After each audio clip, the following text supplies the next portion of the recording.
Lopez, who is 12-0 with 10 knockouts in the lightweight division. Phenomenal performance in his first major fight to go to distance. Lopez, one of the most exciting and promising prospects. We are going to talk a little bit. So Shakur Stevenson should cruise to a unanimous decision. Shout out over former title contender Christopher Diaz, very experienced 25-year-old Christopher Diaz, with that title fight for the vacant WBO title at 130 pounds against Masayuki Ito. TstreeT Controversy, this is TstreeT Controversy Live, and many were saying and predicting, and myself included, that this was going to be a tough fight, no walk in the park for Shakur Stevenson. And I agree with Stevenson when he said at the beginning of the pay-per-view broadcast that he feels that this fight should have been what Bob Arum says, what is it, the chief support or the chief support of the supporting card. He does listen to the punch stats first. You see 165 to 76 edge. I think Stevenson. that this fight is more meaningful. The body work, he doubled him up with 42 landed to 21 for Diaz. Teofimo versus Edis Tatler. With his percentage landed. This is a former title contender. And look at this right crowd. Here. In a higher weight, he fought for a title in a higher weight division.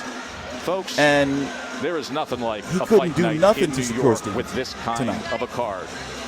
Also, I like how he's getting better on the mic. And shout out to ESPN for not acting like after going over 10 rounds here at Madison Square Garden, the official scorecard reads as follows. Judge Letterman scores it 100 to 90. Judge Morgan 99 to 91, and Judge Pasquale scores it 98 to 92. All in favor of the winner by way of unanimous decision. And now both the IBF Continental and the new NABO featherweight champion from Brick City, Shakur Stevenson. Racking up those underling belts a clean sweep 100 to 90. to lead to a title shot. That's what they do. At 98 to 92. I would love for him to do my taxes by next April 15th. So let's talk a little bit before we listen to the post-fight interview, most notably about 126 pounds. What I was saying earlier is shout out to ESPN for not acting like that video altercation and his legal issues didn't exist.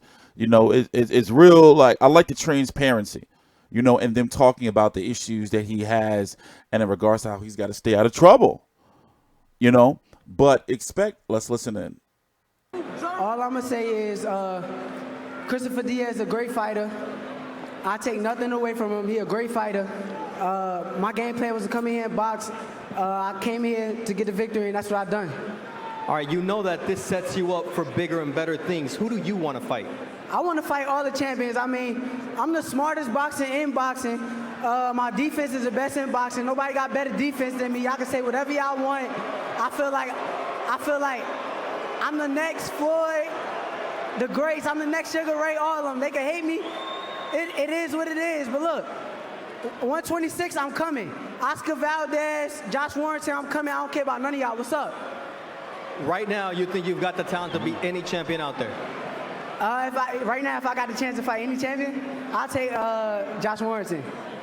That's the second time that this young man is called on. He's going to have to work. Joe, back to you. All glory to God. All glory to God Almighty. I couldn't do this without him.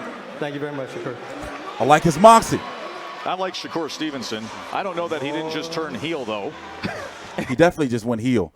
Wow. Now, we were just going to talk about that. Oscar Valdez is there. Now, understand, with the Top Rank machine, he's being managed by Andre Ward and Jay Prince. So, you know, judging by how weary Andre Ward was with this fight, I'm sure that he's greatly impressed. And we're going to stick around a little bit to listen to Andre Ward's words on this if they go up to talk to him, you know, and get his opinion on the fight. Now, Gary Russell Jr., 126-pound WBC champion, is having his, as fans like to joke around about, which is true, his annual fight against Kiko Martinez on May the 18th on the undercard of Wilder versus Brazil. Leo Santa Cruz, we don't know what he's doing next. And then Josh Warrington is out there. Is fighting Kid Galahad. I forgot the exact date for that fight to defend his IBF title. And then Oscar Valdez is still recovering. He's returning soon, very soon. I forgot the exact date for him as well. But you heard him. He wants. And they're talking about the let's listen in. 21 years old, 11 fights into his career. Test, 21 years old, right now. What I saw tonight, none of them can mess with him. But Timmy, you know what happens when the first time you're dealing with adversity, you're dealing with blood, you've been knocked down. Tess, this was supposed to be adversity. It was. This was too easy. It was easy. This was nothing for him. This was elementary for him. You are putting a big smile right now on Andre Ward's face. I'm telling you, no one's touching Max him. is side by side with Shakur's co-manager, who just happens to be our other analyst. Max, take it away, my man. Thanks, Joe. That's what we're waiting for. Tim is right. Shakur Stevenson would today be the favorite to beat anyone in the division. I'm saying that right now. I think it's pretty clear. He'd be favored. But that doesn't mean he should necessarily take those fights. There are lots of prospects in the minor leagues who are better than a lot of major league players, but their teams have a lot invested in them, and they want to make sure that once they make that transition, we're not going to be able to listen to a lot of this. They're not just good enough. Shakur is good enough now, I believe, to beat anyone you put him in with, but does that mean you put them in with them yet? Let's hear what Andre Ward has to say. Listen, tonight was a great performance. He won every second of every round, I believe. Obviously, I saw some things that we're going to talk about offline. He can box like that for 10 years straight. That's what he does.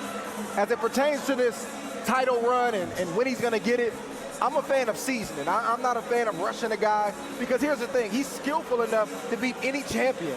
But when we get the title, we want to keep the title until he decides to hang it up. Joe, listen, Mark, there are see, here's the thing. Like, he is 21. He'll be 22, in June or so. And there's fights they can build him up to or to get to a championship. For example, try him against Genesis Savania. Whatever happens with Josh Warrington, Kid Galahad, try him against, the loser of that. Remember, Frank Warren, his fighters have a they fight on BT Sport, which has an allegiance. Frank Warren fighters with ESPN Plus. As you can see, he's ranked number 10 currently by the IBF. Right? You can imagine that he's going to take Christopher Diaz's spot in the WBO, number 6 by the WBA, number 10 by the WBC. So expect for those rankings from those three sanctioning bodies, or all four, to be even higher. There's fights out there to really, really, really, really test him. Miguel Mariaga, another fighter that's been fighting under the Top Ring banner. So, I'm all for Andre Ward. Wait, let's tune in again. Ago they were saying he was a knockout artist and his man strength is, under him. And I told him, I said, don't listen.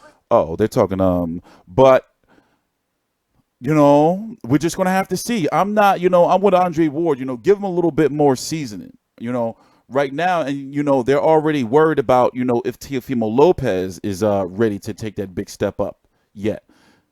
So only time will tell. So Shakur Stevenson did more than what I expected him to do. He was completely dominant, won every single round, even if Christopher Diaz, which was pointed out by Joe Tessitore, was using some veteran, dirty-ish, veteran-ish tactics with trying to step on the foot to slow him down a little bit. Damn, those notifications coming in quick. So please subscribe. I'm TstreeT Controversy. This is TstreeT Controversy Live. So far, at the end of the prelims on ESPN2, Carlos Adames got a devastating knockout. Felix Verdejo didn't look impressive, but nonetheless, he got a clear-cut win over Brian Vasquez, I like to always say, the husband of WBO 154-pound champion Hannah Gabriels. And now Shakur Stevenson has beaten Christopher Diaz. And he, seems to be bitter that this wasn't the chief support to Crawford versus Khan. So now we got Teofimo Lopez versus Edis Tatley coming up. Another fight that I've been looking forward to. And Teofimo's got a lot of pressure on him. He can't go the distance. Especially with the streak that he's been having. But for him, he needs to go the distance. He needs to be tested. But he says, it's better for him to get the knockout. Why give these guys a chance? So that's the fight we're about to watch next. Is coming up. Danny Garcia defeated Adrian Granados. Andy Ruiz defeated Alexander Dmitrienko. And also Brandon Figueroa won the WBA interim title at 122 pounds. Solid day of boxing. Lucas Brown got knocked out by a body shot from David Allen. Derek Chisora stunk to join up against Sanad Gashi, even though Gashi didn't really come to fight. So we got 2 more fights left for the night, and I had a latte earlier, so that's why I'm all hype and energetic. Busy night. Let's go boxing. TstreeT Controversy. This is TstreeT Controversy Live. Please subscribe.